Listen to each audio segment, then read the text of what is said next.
आज पत्रकार परिषदेचा मुद्दा असा आहे की जळगाव सार्वजनिक बांधकाम खातं हे भयंकर भ्रष्टाचार करीत आणि गोलमाल करीत आहे। आतापर्यंत मला जो ट्रेस लागला तो असा की त्याच्यात अधीक्षक अभियंता सोनवणे किंवा तुमचं डिप्टी अभियंता तुमचे गिरीश सूर्यवंशी, शाखा अभियंता योगेश अरे हेच याच्यामध्ये चोर आहेत असा लोकांचा समज होता, माझा समज होता। पण याच्यामध्ये आमचे आमदार आणि मंत्री हे सामील आहेत। मला अशी एक माहिती मिळाली की आपल्याकडे जळगाव शहरातील जो रिंग रोड जो होता अत्यंत खराब झालेला होता, त्याला बऱ्याच वेळेला ठिगडं लावली गेली आणि खूप लोकांचे हाल झालेत। आणि एकदा तो डांबरीकरण झाला होता पण पुन्हा त्याचा तसाच अवस्था खराब झाली आणि म्हणून या ठिकाणी त्या रोडसाठी या 2024-25 ची टेंडर नोटीस 20 काढण्यात आली। त्या नोटीसमध्ये जो कोणी लो बजेटमध्ये भरलेला होता तो रवींद्र माडी याला त्याचे वर्क ऑर्डर मिळाली, पण त्याच्यामध्ये आमदारांचे हितसंबंध नसल्यामुळे ती वर्क ऑर्डर, ती टेंडर नोटीस या बांधकाम खात्याने रद्द केली। त्याच्यानंतर पुन्हा यांनी 74 नंबरची टेंडर नोटीस काढली आणि या टेंडर नोटीसमध्ये या 4 लोक होते, पैकी एक माणूस सगळ्यात बिलो होता, गौरव रमेश पाटील। या गौरव रमेश पाटीलने -14चा डिफरन्स भरलेला होता, म्हणून याच्या नावाने ते टेंडर मंजूर करण्यात आलं। मग केल्यानंतर याला वर्क ऑर्डर देऊन ते काम केलं पाहिजे होतं आणि त्या वर्क ऑर्डरमध्ये ख्वाजा मियाँ चौक ते जिल्हा बँकेपर्यंत होतं, पण यांनी ते डिफरन्स जास्त असल्यामुळे 14चा ती टेंडर नोटीस रद्द केली।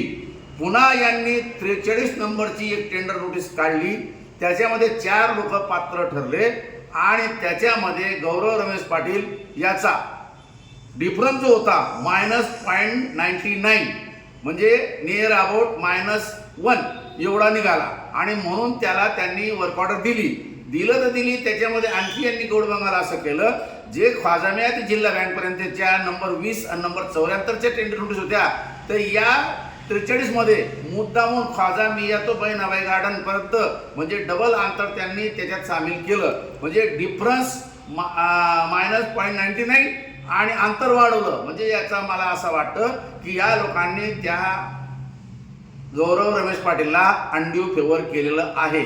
आता हा जो अंड्यू फेवर करण्याचा जो उद्योग आहे की मला नाही वाटत की बा अधीक्षक अभियंता प्रशांत सोनवणे आणि कार्यकारी अभियंता RD पाटील यांची हिंमत असेल, कारण ही जी टेंडर नोटीस जी रद्द करायची जी अधिकार असतात ते मुख्य अभियंता नाशिकला असतात आणि ती त्यांच्याकडनं करून घेतली। म्हणजे याचा अर्थ याच्यामध्ये आमचे स्थानिक आमदार सुरेश भोळे यांचा सुद्धा दबाव असला पाहिजे, त्याशिवाय हा प्रकार घडत नाही। आणि म्हणून आमचा आक्षेप आहे की आम्ही नागरिक कर भरतो आणि आमच्यासाठी त्या करातून रस्ते बनवले जातात, पण ते रस्ते बनवतात असताना आमचाच लोकप्रतिनिधी कोणी आमदार असतो, कधी मंत्री बनतो, हे असे हस्तक्षेप करून त्या निधीची लयलूट करत असतात। आणि म्हणून माझं असं म्हणणं आहे की या वेळेला फक्त प्रशांत सोनवणे आणि RD पाटील जबाबदार नाही, तर आमचे आमदार सुरेश भोळे सुद्धा जबाबदार आहेत।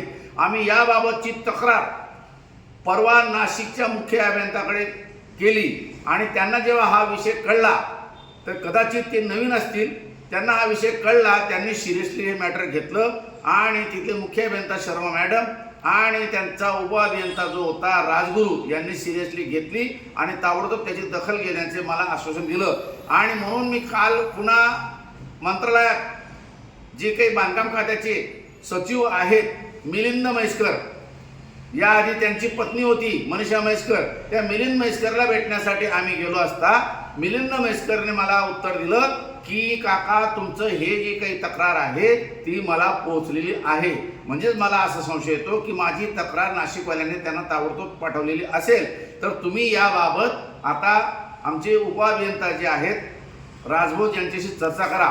तर राजभोज यांच्याकडे बसलो असता 3 मोठे अधिकारी आलेले होते आणि त्या अधिकाऱ्यांजवळ बसून त्यांनी वायानोट केलं, त्या सगळ्या प्रश्नांची उत्तरं दिली, त्यांनी मान्य केलं।